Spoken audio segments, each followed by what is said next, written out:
Mukundwadi police ठाण्यापासून हाकेच्या अंतरावर भर दिवसात झालेल्या किशोर हिवाळे याचा खुनाचा अंगावर शहारे आणणारा व्हिडिओ आता सोशल मीडियावरती व्हायरल होतोय।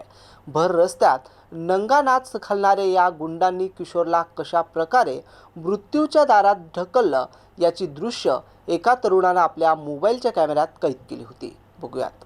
खून प्रकरणातील समोर आलेल्या व्हिडिओमध्ये धारदार चाकू हातात घेऊन वार करणारा आरोपी दत्ता रोकडे आणि त्याचे साथीदार किशोरला जमिनीवर पाडून निर्घृणपणे मारहाण करताना दिसतात।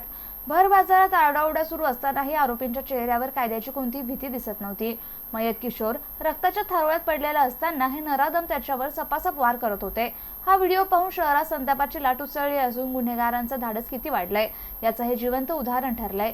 किशोर रावसाहेब हिवाळे वय 25 असं मयत झालेल्या तरुणाचं नाव आहे, तर दत्ता रोकडे, शुभम रणशूर आणि कांतीलाल भुईगळ या तिघांनाही पोलिसांनी अटक केली आहे।